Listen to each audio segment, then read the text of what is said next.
Então nós já falamos no item 3. Então vejam lá, Paulo vai falar aqui, ó.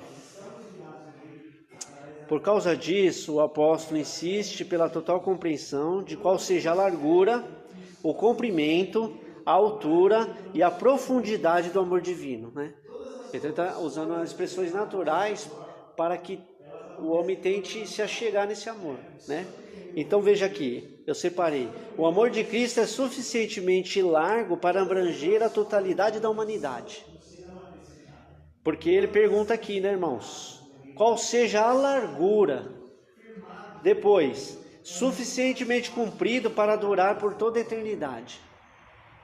Né? Porque ele fala aqui, qual a largura e o comprimento.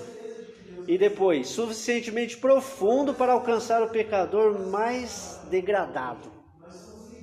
Aquele que está mais longe. Né? Por quê? Então ele fala da largura, comprimento e profundidade. E depois ele fala, suficientemente alto para levá-los ao céu. O que aconteceu ao vivo. Esse é o amor de Cristo. Né? Quem pode medir o comprimento, a largura, a altura e a profundidade desse amor? Né? É imensurável. Tá? É isso que Paulo está nos ensinando aqui, irmãos. Deixa eu correr aqui que eu acho que o tempo já está esgotando. Terceiro tópico. A bênção de Deus excede o pensamento humano. O apóstolo ensina que Deus é capaz de fazer muito além do que pedimos e que o eterno deve ser glorificado para sempre. Então veja, agora que nós escutamos essa expressão glorificado para sempre, nós conseguimos fazer a distinção do homem natural que dá glória às coisas naturais e o homem espiritual que dá glória àquele que é Espírito, Deus. Né? Então nós conseguimos agora fazer essa diferença. O comentarista diz, Paulo declara que as coisas que se quer subir ao coração do homem são as que Deus preparou para os que o amam. Essa instrução mostra que os pensamentos do Senhor são muito mais altos do que os nossos. Então eu separei umas passagens bíblicas aqui para a gente. A gente pode ler lá em Coríntios 2:9. Mas como está escrito, as coisas que o olho não viu, o ouvido não ouviu e não subiram ao coração do homem, são as que Deus preparou para os que o amam. Né? Então John Stott, comentando a Epístola aos Efésios, ele diz assim, irmãos, Deus é poderoso para fazer, pois ele não é inativo. É poderoso para fazer o que pedimos, pois escuta a oração dos homens. Deus é poderoso para fazer o que pedimos ou pensamos, pois tem acesso aos pensamentos. Se diz da onipotência de Deus, né? Deus é poderoso para fazer tudo quanto pedimos ou pensamos, porque Ele sabe de tudo e tudo pode realizar. Stott continua dizendo, Deus é poderoso para fazer muito mais do que quanto pedimos ou pensamos, pois a sua graça não é dada por medida racionada. E por fim ele comenta, Deus é poderoso para fazer infinitamente mais do que tudo quanto pedimos. O seu poder que opera em nós, pois é o Deus da superabundância. Não há limites para Deus. Né? Então há limite na criação e na criatura, mas no Criador não há limite. Né? Então, no começo da intercessão aqui, Paulo confiante nesse poder. Porque vejo, ele está pedindo que Deus revigore a igreja com o seu poder, que Cristo habite com a igreja e a força do Espírito Santo, né? Promova diariamente esse status de caminhar de glória em glória até a imitação de Cristo. Então veja, né? Como algum comentarista diz, ele não está pedindo pouca coisa para Deus.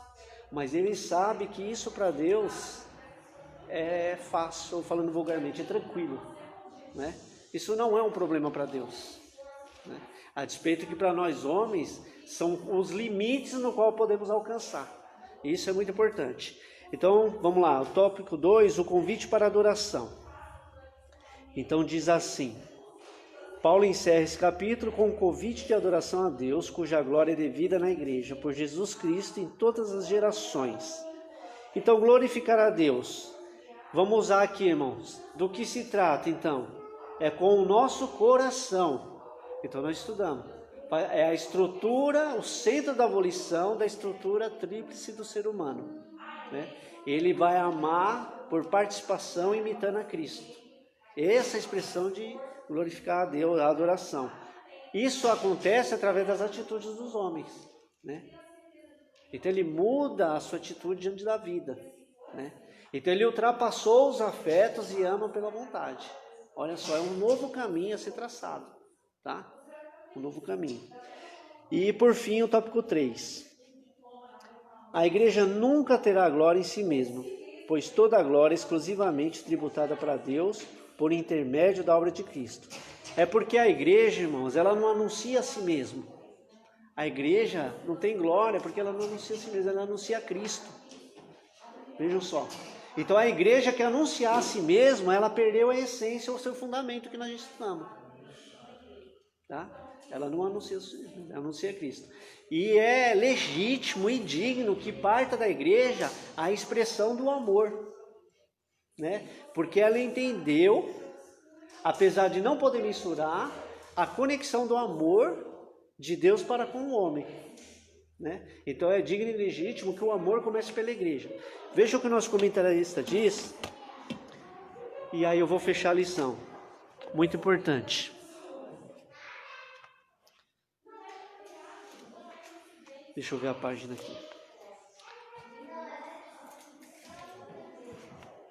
Então, nosso comentarista diz assim: na igreja, diz Paulo, porque não em toda parte, no céu e na terra, os anjos não cantaram a glória a Deus nas maiores alturas?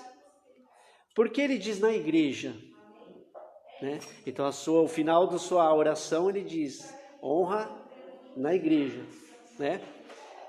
Então o comentarista está perguntando, por que na igreja? Então ele fala, minha resposta é que, como eu tinha acabado de falar sobre o mistério de Cristo, que começou a ser revelado na igreja, ele elogiou essas coisas e ressaltou o que Deus estava fazendo nos seus eleitos e nas pessoas fiéis pela pregação do evangelho.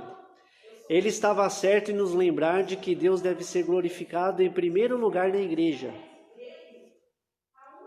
para que seja glorificado em toda parte. A terra está cheia da majestade de Deus, mas como as inesgotáveis riquezas e graça de Deus foram derramados sobre os fiéis na igreja, é apropriado que ela seja glorificada na igreja com zelo particular. Amém? Então, como eu disse aqui, é legítimo e necessário que o amor se difunda na e pela igreja. Amém? Que Deus continue abençoando os irmãos em nome de Jesus.